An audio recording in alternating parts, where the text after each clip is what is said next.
Eden Kaz here with Just Be, and we are about to take a spiritual boom. We are at an unprecedented time in human history where we are transitioning from 3D to 5D within the great spiritual awakening. This video and audio podcast is the place for you to find your truth beyond politics, your sovereignty, your voice.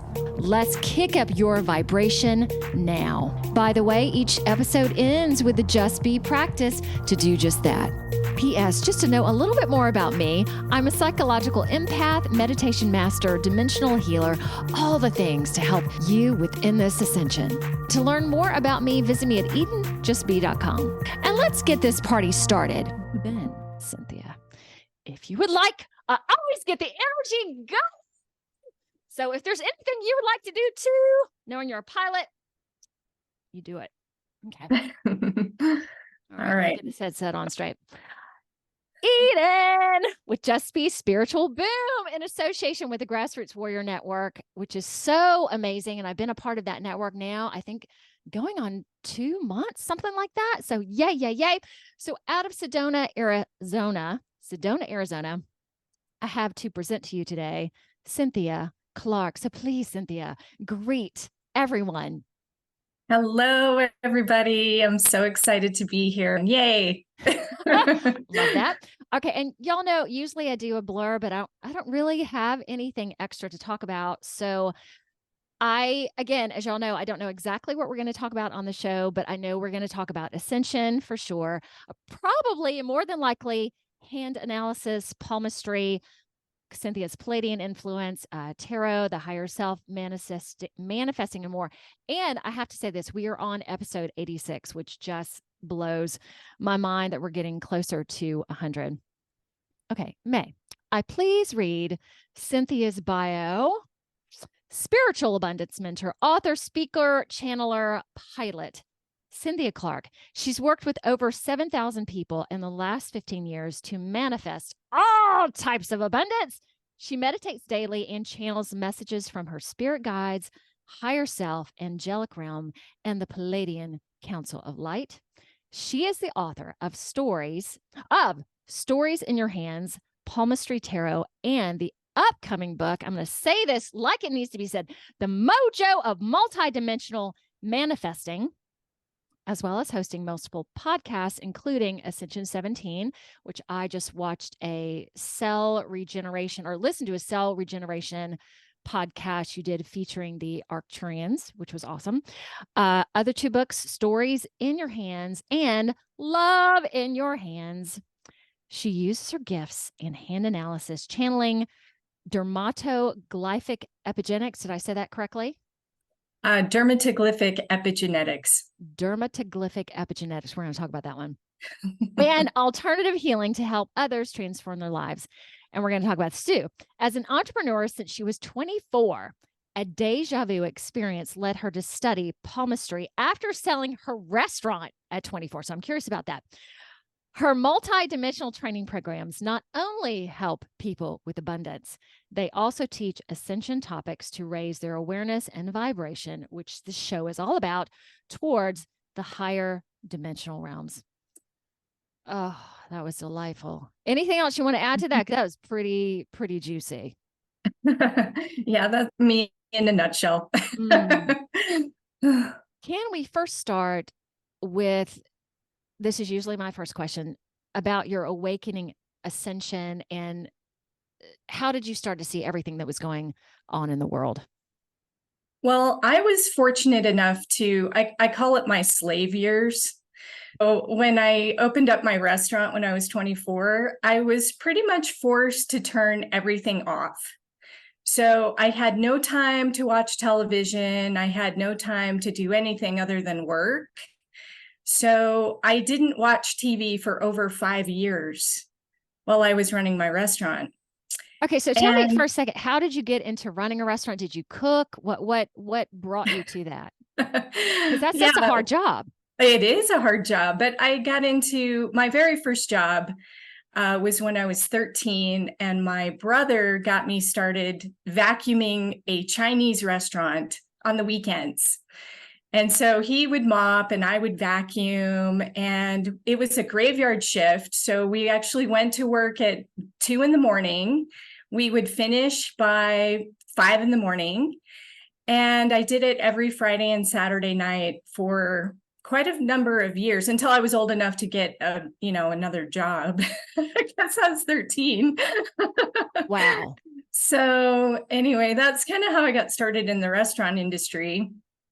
And I had no idea that I was going to start my own restaurant until I was working at the Salt Lake International Airport, and I worked at the Starbucks there. So I managed all the Starbucks, and I learned about coffee there, and I love coffee now. I actually roast my own coffee beans, and I'm a bit of a coffee snob.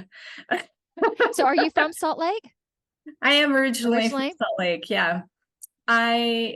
After I got some coffee experience, I thought, maybe I should just start my own thing, So me and my husband at the time, we worked on it for about 2 years. We worked on recipes, we worked on ideas, we looked at locations, we researched, and we opened up our own store down in southern Utah by Zion National Park. So we ran. What was your, I'm probably jumping ahead of you. What was your concept? Because it really sounds like you had thought it out. Oh, yeah. Yeah. It was called Tsunami Juice and Java. So it was all about coffee and espresso and smoothies. We had 17 varieties of smoothies. We had breakfast and lunch. And then we also bought the tubing business that was next door to us. So we rented inner tubes to float down the Virgin River. And we sold showers. I mean, we did like everything. We were like a one-stop shop. No kidding. Whoa. All right. It's funny. I ran that with my husband for 7 years, and then we sold everything because, you're pretty much working 80 to 100 hours a week. I mean, it's intense work. And during that time, see, I was so lucky because during that time, not only did I unplug from TV and all that stuff, and I just focused on serving customers, but my Qigong teacher walked into my restaurant one day, and she was this beautiful lady from Switzerland. She had studied all over the world, her Qigong. And she came in one day and said, "You need to take my classes. I'm teaching classes." And I'm like, "What is that? What is Qigong?" I had never heard of it before. And so she's like, "Well, you just need to take my classes and you'll find out." And I ended up training with her for 5 years. So what was your interest? So this lady walks in to get a coffee or a smoothie or a pipe, or not a pipe, something to go down the river. And she basically suggested that to you. Were you just like, "Oh man, this woman's interesting. Okay, I'll give it a shot." Okay, knowing you are, in terms of piloting, very what I would consider a very adventurous person.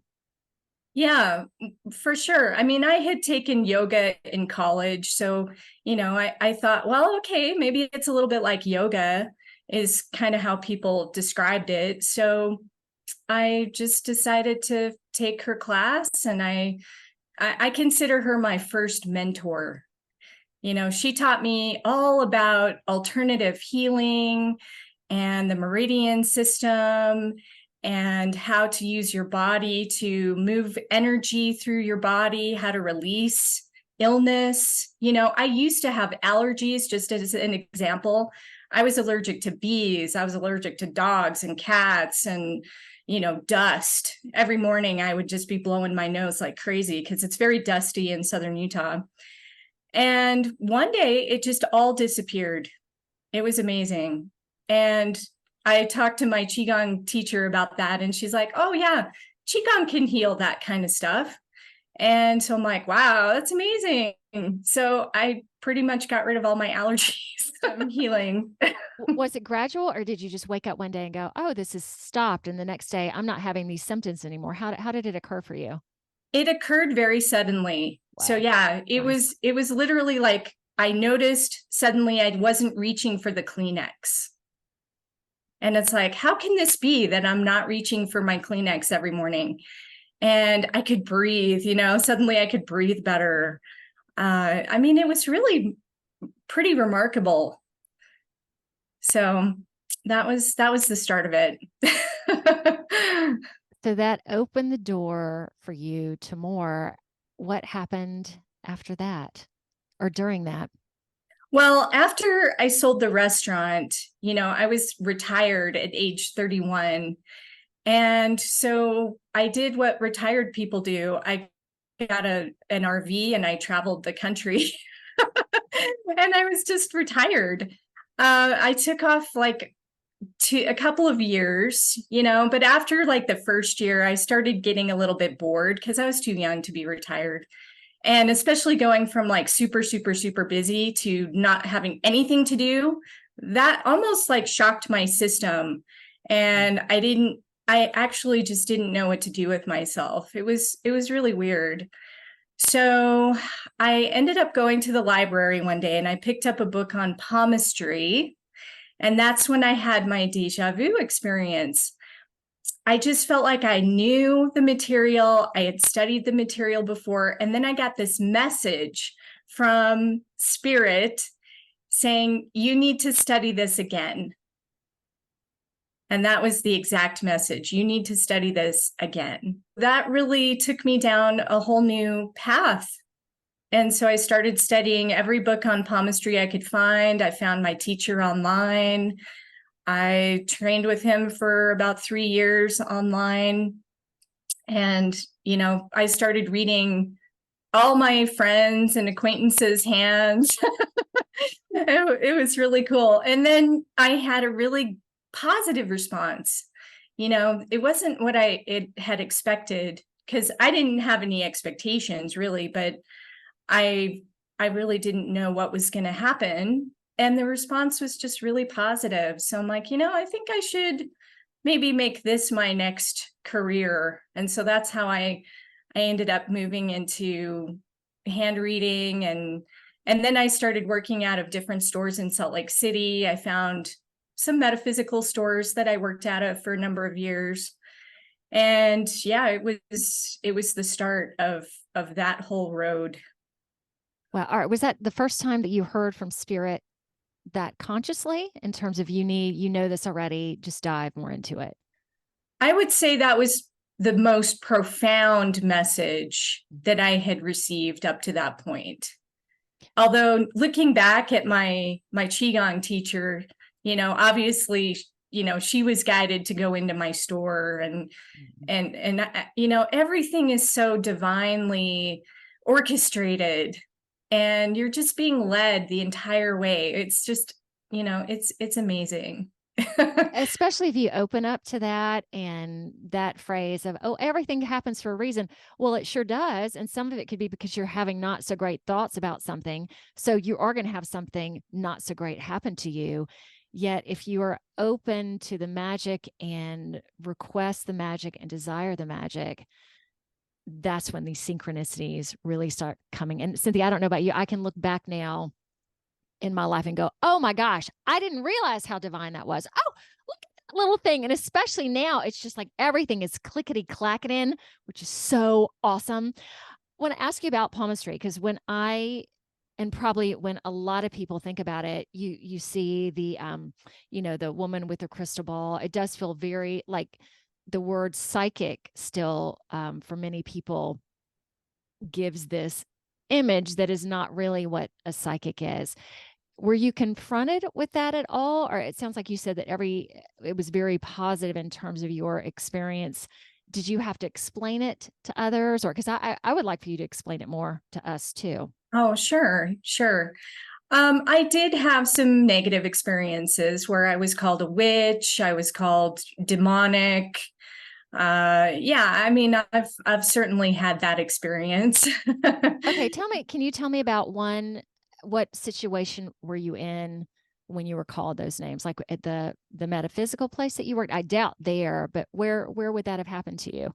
Well, sometimes it could just be a random person who would walk up to my table because I used to set up a table in the middle of the store.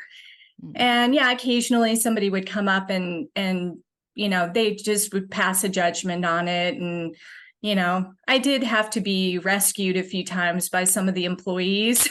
No way. At the Yeah. store, at the metaphysical store. Yeah, they would kind of get a sense of like, oh no, she's being, harassed or whatever. And they would, I always had a couple of guys always looking out for me, which was really nice. I always felt like I had protection.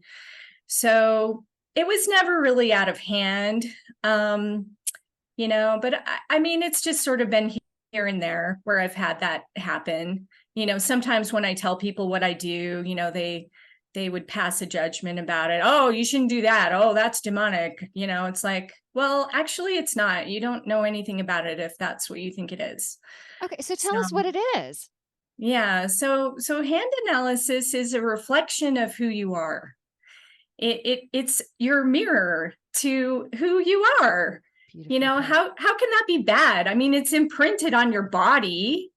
You're a divine being. Like, what could possibly be bad about that? Well, the devil gave you this hand and gave you these fingerprints. No. Okay. Beautifully stated. Love it. All right. Yeah. Proceed.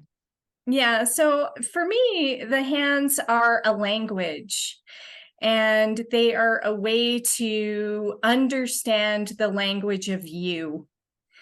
And they reflect back everything about you that you could possibly need to know to guide you on your journey, to assist you on your journey, to be the roadmap for you so that you can live your most authentic and highest potential life. I mean, that's really what it is. So what, for example, would you share with someone in terms of looking at their palm? Knowing what you've just said, but if you can put that into concrete words, I guess is the best way to say Yeah, it. so there's actually three branches to palmistry, and this is what most people don't realize. So there is the lines, which of course most people are familiar with, the lifeline, the headline, the heart line. Most people have heard of those things. Those are changeable. Okay. Your lines actually ebb and flow like rivers of energy, and they mimic the neural pathways of the brain.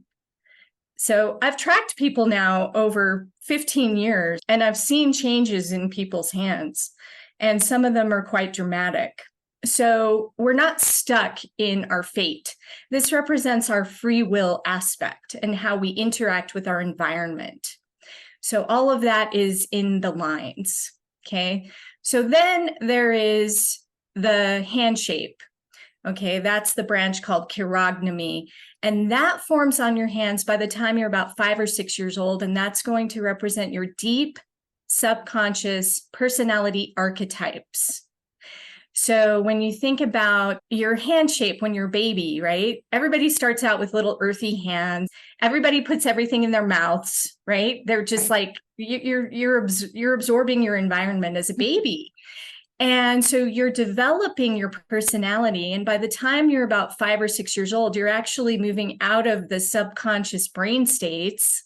So they've measured the brain states of babies, and everybody's in delta and theta brain state all the way up until about age 6. And that's when we start to develop the higher brain states of what we would call the conscious mind. And so that's when your hand sets its shape.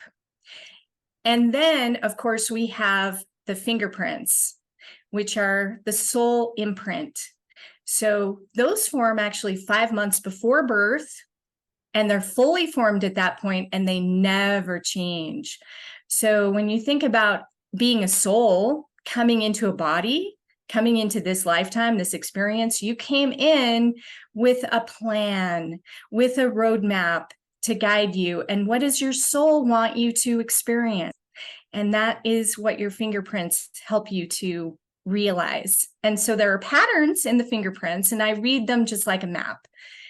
When, depending on what finger and what type of fingerprint you have on which finger, that is significant. And this is where the Pleiadians have come in, and they've been starting to teach me about this dermato-glyphic epigenetics. So they told me that not only are the fingerprints your soul roadmap, but they are also portals to your multidimensional reality.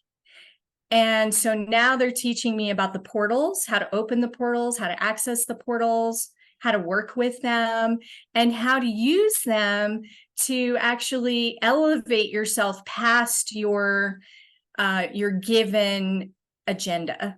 Because we're ascending. We're ascending. And so we need Yes. to access our multidimensionality. And so that's what that's all about. Okay. And I love this too, because this isn't quite accurate, but this is the analogy I'm going to place on it.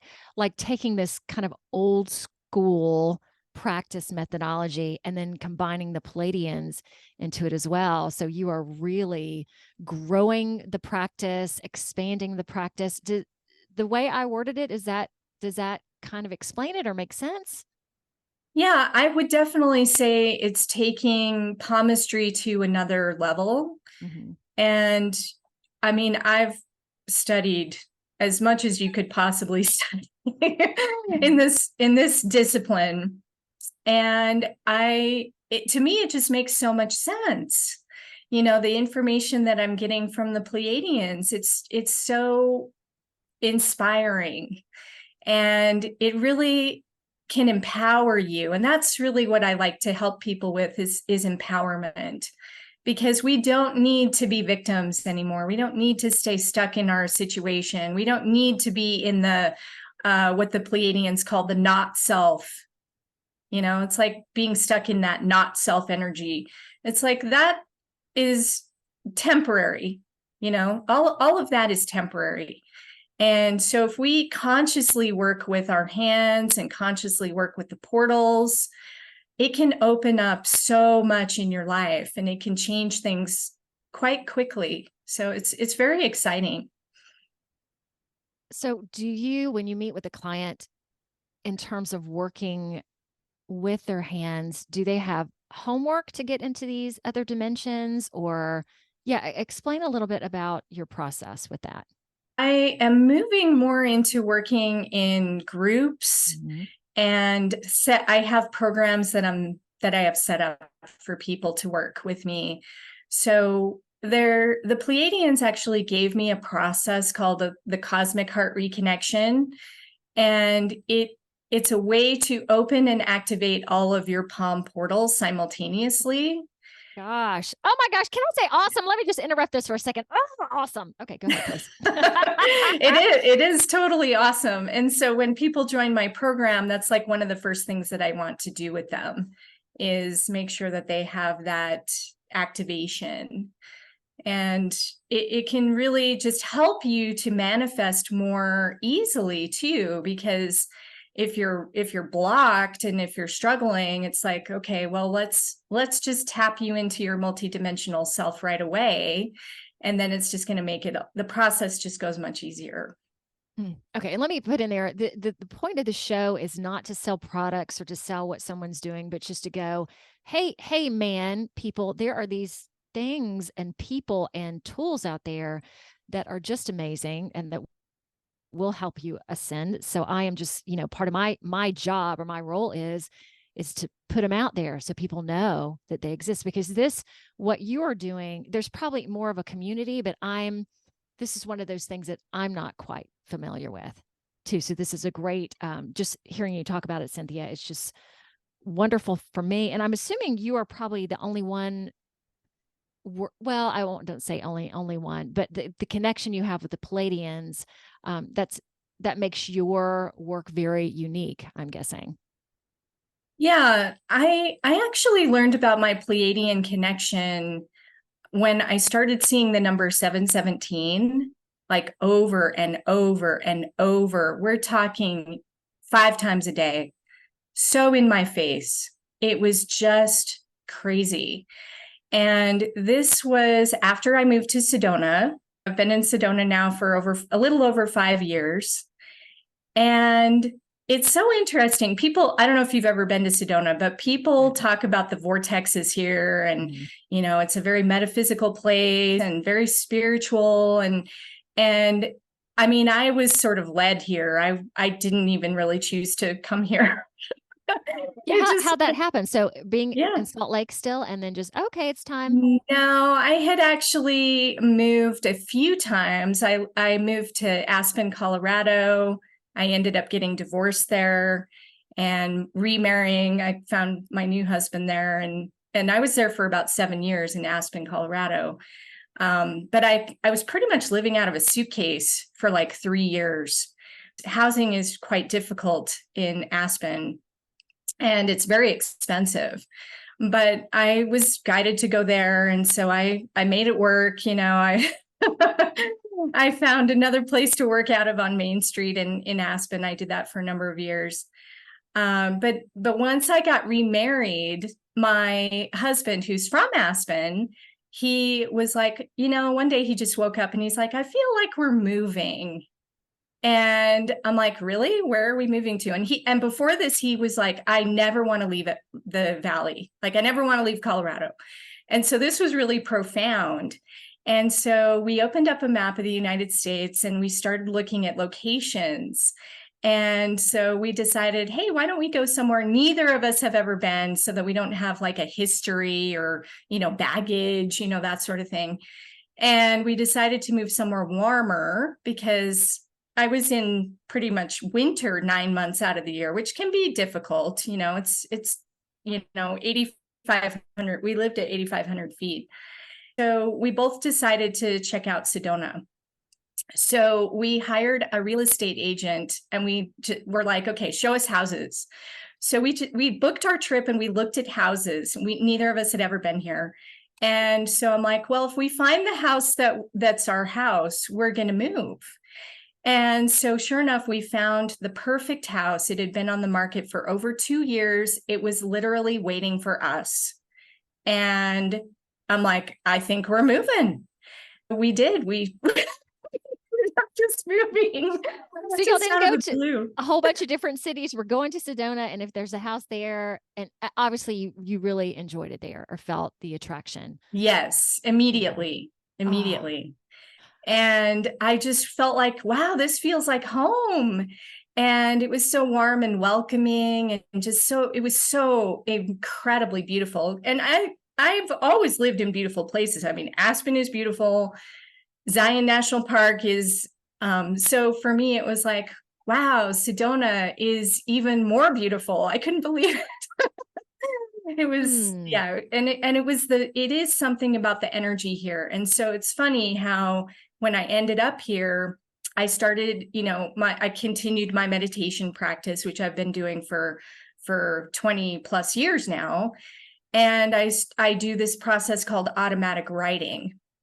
So I go into a meditative space, I have a notebook, I just channel information and I write it down.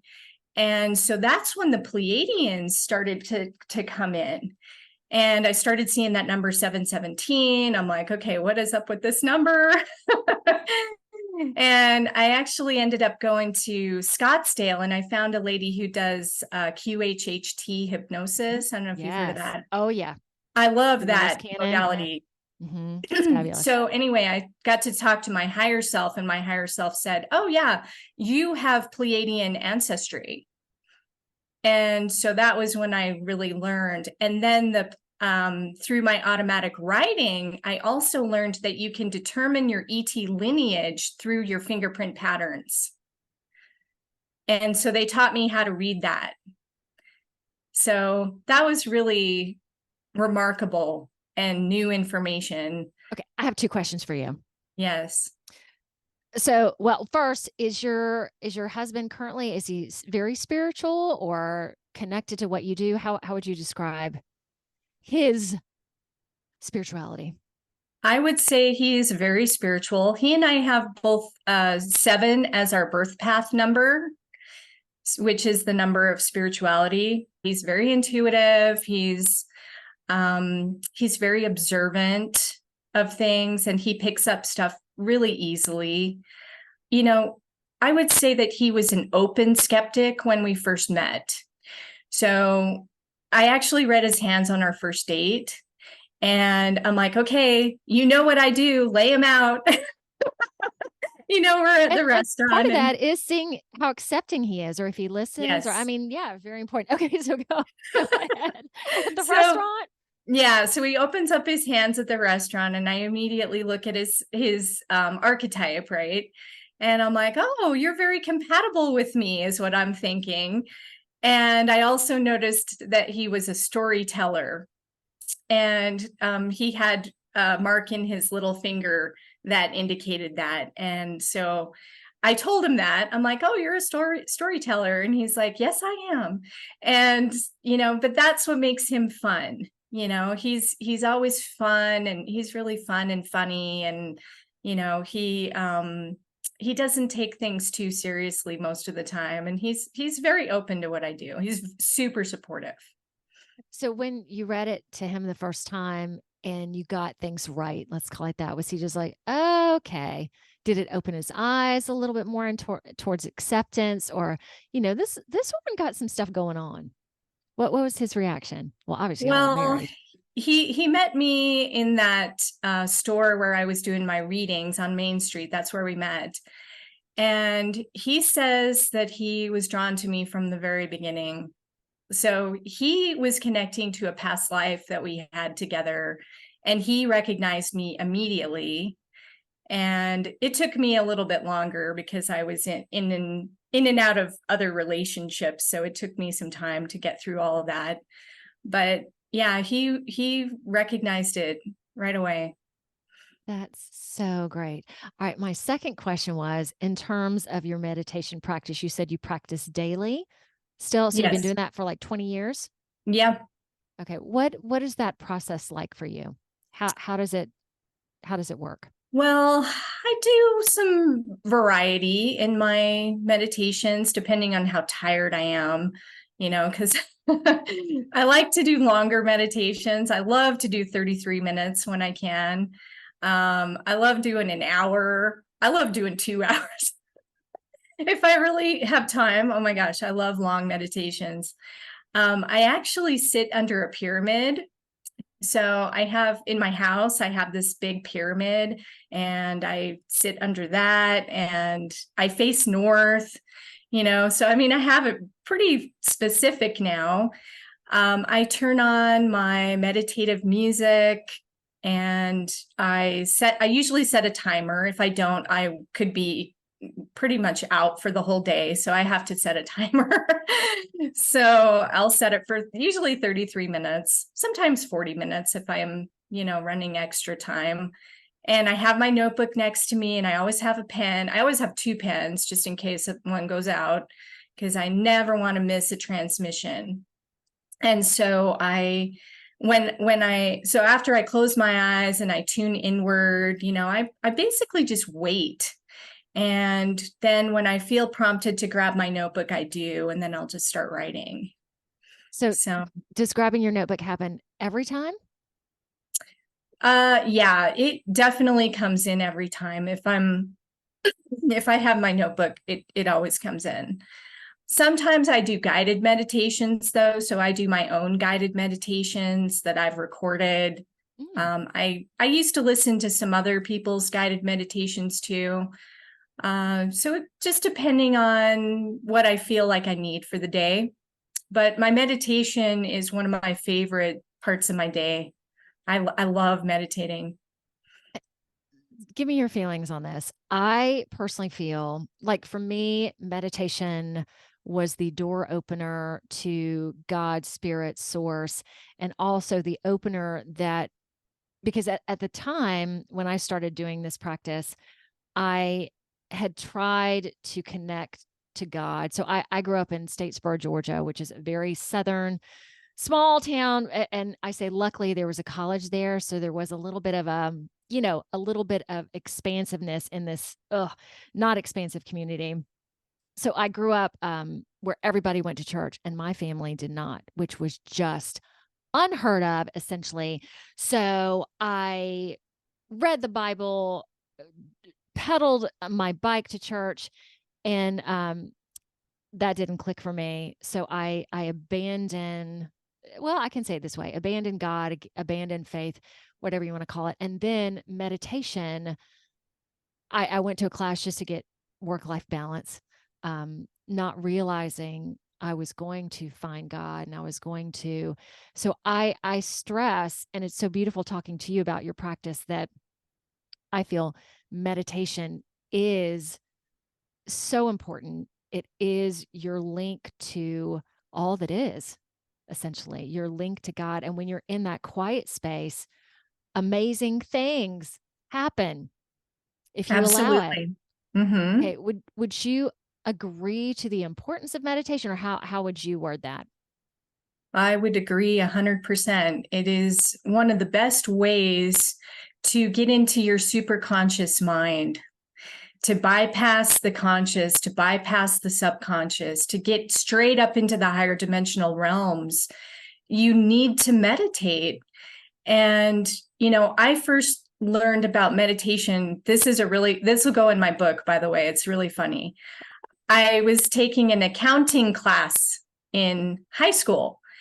And my teacher on Fridays would have us lay on the floor, and he'd be like, okay, get under your desk, lay on the floor. And he would guide us through meditation. And that was my introduction to meditation. That is very non-traditional. Yes. So when he Especially from an accounting accounting. So when he teacher. started that, were y'all just like, okay, this is weird, or okay, and then you started to like it? Yeah, tell me about that, how that unfolded. I love this. Oh man, I loved it. I was just like, wow, this is like a whole new world. And I started to look forward to those Fridays in accounting. Like, it was one of my favorite parts of the week. I loved it. Let me use this to transition into piloting. How how did that start with you? How are you like settling? I want to do that. I'm interested in that. And why? Yeah, well, this will make you laugh probably. So it was it was after the whole COVID thing, and I was so frustrated with wearing a mask, and I really hated it, and I got kicked out of a bunch of stores. I got yelled at, and I just felt like people were so mean. And I'm very nice and gentle, and I'm pretty much like, I let people just do whatever they want to do, because I have a perspective of like, okay, they're in their ego, or they're in their personality, they're being influenced by all this stuff. But for me, I hated it. So my husband, again, who's very intuitive, Mhm. he's like, you need a new challenge. I think you should think about learning how to fly. Like And I'm out of like, the blue. Like there yeah, was no, oh my goodness. totally out of the blue. So then I meditated on it for a month, an entire month. And Sure. I'm like, okay. Because my first response was like, I can't do that. Like, I can't fly a plane. Like, what are you talking about? Like, are you crazy? It was just like, that was my response. So then I started to meditate on it and meditate on it. And my guides came in and they were like, oh, yeah, if you learn how to fly a plane, that will connect you more to your multidimensionality, because you're in a multidimensional space and it's nothing like driving a car, nothing. So I was like, well, okay, maybe I could learn how to fly. I mean, how hard is it, So, little did I know, it's incredibly difficult. It's probably the most difficult thing I've ever done. But I called around, I called, and I also had a dream. I had a really profound dream, and I write down my dreams, by the way. I have a notebook next to my bed, and I try to remember every morning. I don't always remember, but I do the best I can with it. But one of the dreams was I was traveling on one of the roads here, I-17 or whatever. And I needed to take a detour to the north. Okay. So this was like the message from the dream. It's like, you need to detour to the north. And so the name of the company that I ended up working with is called North Air Aviation. Mm-hmm. So the detour was to go work with them. And one of the plane's tail numbers had a 717 on it, which No was way. amazing. And get this, the What? distance between my house and North Air Aviation is 71.7 miles. Oh. I mean, it was all just like clicking, clicking, clicking. It was so crazy. I'm like, okay, there are way too many synchronicities. Mm. And another sign that I always Mm. get is I break wine glasses. On purpose, do you throw them down and go, ah! No, not on purpose. But I was sitting in my living room and my wine glass broke like literally just in half. And I didn't spill a single drop on the carpet. It spilled like inside the chair. And like I easily cleaned it up. It was just so weird. Like the break was just so weird. But it was right when I was deciding whether or not to take the lessons. And so, and I usually associate a wine glass breaking with something really positive, but very life altering. Whoa. So I'm like, okay, something's happening. Oh, okay. So I know when you start getting your pilot's license, like you have to fly a plane hundreds of hours. Is Yes. that right? Yeah. I mean, they actually only require 40 hours, which is Only 40. absolutely not realistic whatsoever. Almost everybody needs at least double that, Okay. at least 80 hours. For me, I needed actually a lot more than that because I wasn't in a hurry and I was like, Yeah. I mean, I'm trying to overcome some massive fear. And you have to like fly by yourself. You have to go solo. You have to do cross country solos. You know, you're on your own. You know, it's intimidating. So where are you with it now? Have you done your cross country solos? Oh yeah, I have my Oh, license. you're Yeah, I got my wow. license. I've had it almost 2 years now. So yeah, I've got over 200 hours now in Whoa. a Cessna. I So have a Cessna 182. okay, so how did it take you a year to get your license? How long It was the took process? me almost a year. Okay. Wow. So have you at this point conquered fears? Or I don't know if that's the well, I think yeah. What has it been for you? What has it been like? And knowing that when you're doing that, you are in the higher dimensions, are you just like, Well, yeah, man? when I fly, I always am very careful. You know, pilots are very careful. Mhm. You have to do flight plans, you have to check the wind, you have to check the clouds. I mean, you pretty much have to become a meteorologist. You know, you really got to know your weather. And you always want to be aware of diversions. You know, so like if an airport is closed or if something happens, you always have to have like a backup plan, and you're always focusing on everything. It takes an incredible amount of intense focus. Okay, so So incredible awareness, mindfulness while you're up there. you are Like you a can't just hundred dawdle. percent in the now, in the present moment when you're flying. Oh, that's amazing too. It is. Do you feel like now, in terms of a backup plan, do you feel like that comes much more intuitive to you? Yeah, I mean, I've learned so many things from flying, you know, just the whole process of going from not knowing anything about it to now being able to pull it off and do a trip, you know. That has really opened up my so much inside of me. I can't even really describe it. But do I still get nervous? Yeah, I do. You know, it's always, you always have a little bit of nerves, you know, and but you go through your procedures. You practice emergency procedures so much when you learn how to fly. And you have to actually demonstrate emergency procedures on your check ride. Okay, what's So the check ride? the check ride is your test. Okay. Okay. So like a car getting your driver's license. Yes, they call it a check ride. Okay. So yeah, you have to pass a written test, then you have to pass an oral test, and then you have to pass a check ride Oh my gosh. just to get your private Okay. certificate. So then there's levels. So after private, you get your instrument rating.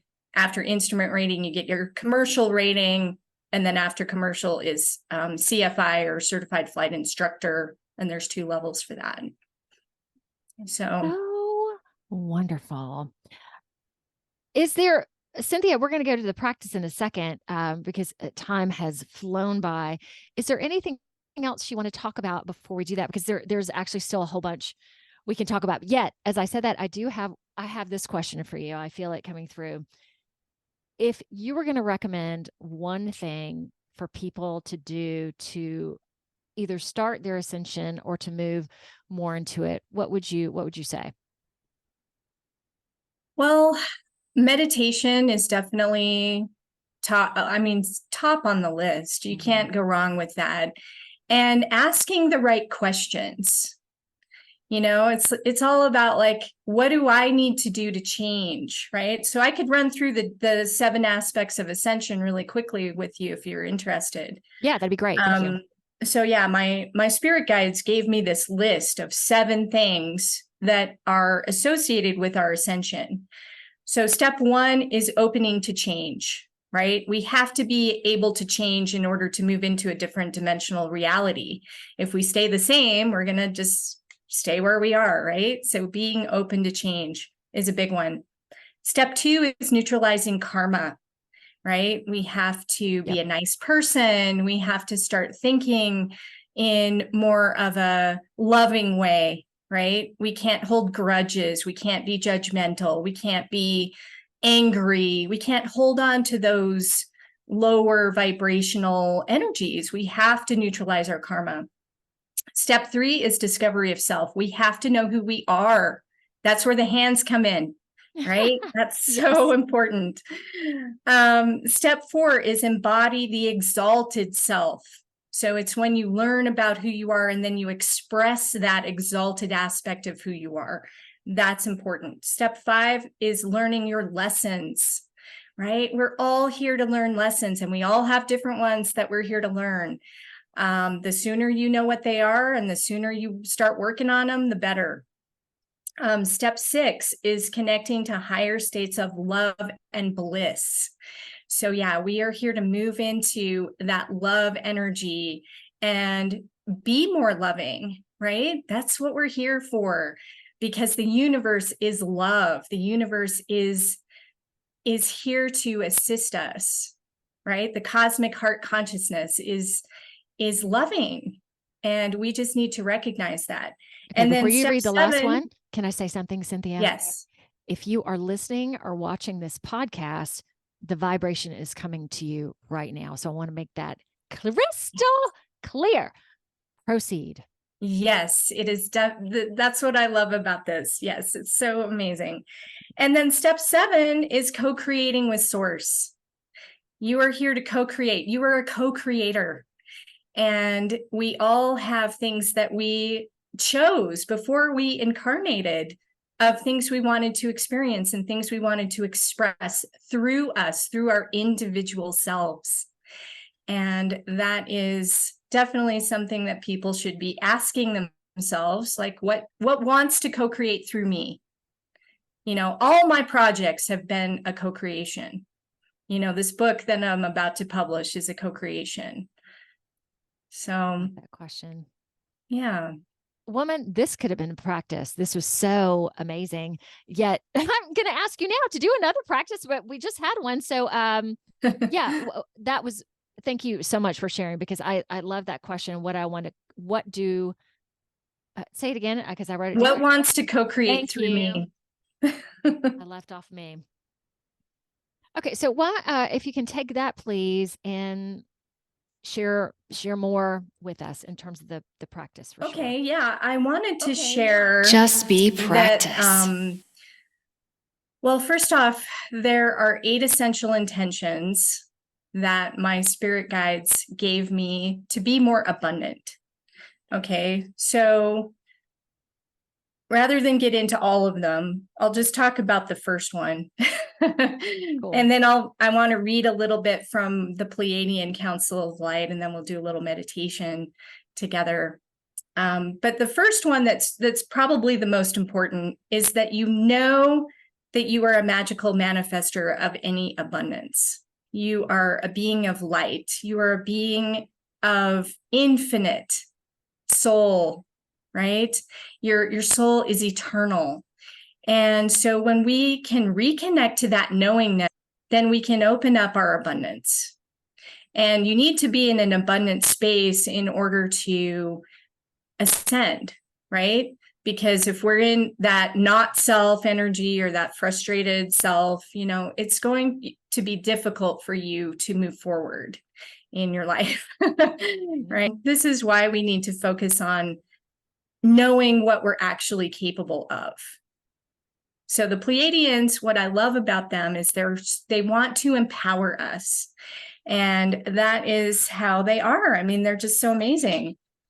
So I wanted to read a little excerpt from one of my transmissions, and this is directly from the Pleiadians. They said this, okay, we are the Pleiadian Council of Light. We are here to share loving illumination of God's holographic transmissions. So LIGHT, so light is actually an acronym, which I thought was fun. We are part of you and you are part of us, a hologram, a whole contained in the part, a pathway of divine energy to be expressed as a quote unquote individual. We show you the image of the fractal, a repeating pattern that gets smaller and smaller for all eternity. You are a part of this pattern. You are part of the weaving of the cosmic tapestry of divine light. The choices you make on earth radiate out of this pattern to impact the entire universe.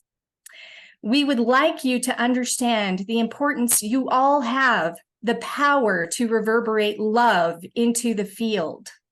For now is a time of renewal, a time of rebirth, and a time of remembrance. It is time for you to remember the truth of your nature, your divine nature. It is time to drop the false identities of smallness, insignificance, helplessness. The time is now to remember your placement in the cosmic pattern of all that is. We would very much like to share what we can with you and those who are ready to hear the truth. There are many still in the very convincing illusion of separation and agony of distress. We will give you some protocols for you to do to assist in slowly cracking the shell. For if the shell is cracked too quickly, it can lead to further psychological or physical damage to the delicate human form. This is why we don't just appear and speak to everyone. There is too much risk and too many still who are trapped inside their created illusion. So then they said the word illusion is actually, you can break it down, and it means I lose connection with the one. Okay, so it is important to begin to slowly reconnect for all who feel and realize this temporary disconnect and build on awareness of this temporary situation. So what are the steps to reconnecting with the one? Step one is to reject the lies you believe to be true all of your breathing days on earth, that you are alone or you are anything less than divine energy in an individual form. Step two is to recognize this in all others. Earth is a playground of choice, a way to experience the physical body and all of the sensations of time-space, an illusion of time moving only forward. As you reconnect with your true nature, you will realize that you can heal anything from any timeline, past or future. So then they led me into this meditation. Okay, so if everybody will, I like to start with what's called the 3 intentful corrections. This is actually from Qigong. Okay, so go ahead and first we're just going to focus on the breath. Okay, so you can go ahead and close your eyes, take a deep, slow breath. You are becoming more and more relaxed. The second correction is the mind. Relax and calm your mind. Whatever you were just thinking about, let it drift away like a cloud. The third correction is the body. Notice any areas of tension in your body. Take a moment to relax any areas of tension. Continue to breathe and become more and more relaxed. Now, see yourself as nothing but light, the brilliant white light, like staring straight at the sun, your current Earth star. Let this light go to your infinite past and shine on everything you have done or quote unquote failed to do. Let it show you that you are this divine light. All that happened or didn't happen was part of your choice to be an individual expression of the divine. All of it had purpose. All of it had function. There is no judgment on any of it. Only when we hold on to judgment does it remain in our field and tether us to restriction. Release judgment to be free again and reconnect to the one. Repeat this invocation to yourself. I release all judgments of what I have done or what I have not done in all lifetimes, past, present, and future. I am free. I am free. I am free. Thank you, and so it is. Feel these words of power cleanse you as you recognize your infinite, divine, multidimensional self. You are a powerful, purposeful being of light. You are a spark of divine creation. Feel yourself in total freedom and know that you are a magical manifester of any abundance. Now, bring your awareness back to your body.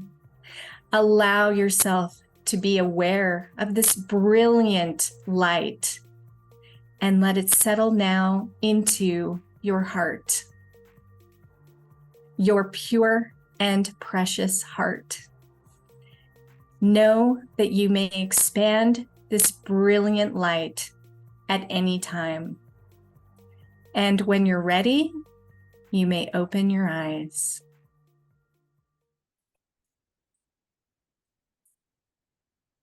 I'm not ready yet. I will be ready. Very nice. I've said this before. I'll say it again. I am one lucky dog to get to do the practices with, because most people who are on the show say okay to doing a practice. It's always your choice. Yet I appreciate you so much doing that too, because I also love what everybody brings. It's so unique and so much their flavor, and that I get to in real time experience that with you. So thank you. That was juicy. That was lovely. All right, girl.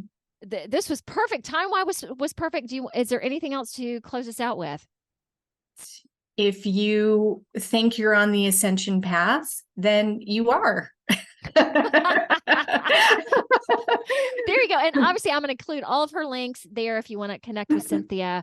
I so appreciate the time and so grateful to meet you. And again, I love that adventurousness within you. Just also encouraging people, if you want to pilot, if you want to open a restaurant, just be daring. You are this infinite person. You can do whatever you desire to do, especially right now. That's right. Take a risk. take a risk. It pays off, even if you quote unquote fail. And that's what the Pleiadians really wanted you to realize, is that there are no failures. Everything is just perfectly divine. So you might as well go out and just experience things. That's what we're here for. That's why we're here on Earth, to experience a physical body. Mm-hmm. All right, Cynthia, well, thank you so much. And you will hear from me later. But for now, see y'all, hear y'all later. Bye. If you can hang with me for just a second. Bye. So cool of you to be here. I went from being off most social media to being on Facebook, Instagram, LinkedIn, or True Social, and you might be watching this on YouTube, Rumble, or BitChute. Or you might be listening to this on Apple Podcasts, Google Podcasts. I'm on over 19 directories at this point. So connect, comment, subscribe, like. Oh, and my intention is to have a new episode out Wednesday of each week. Oh, Lordy, more to come.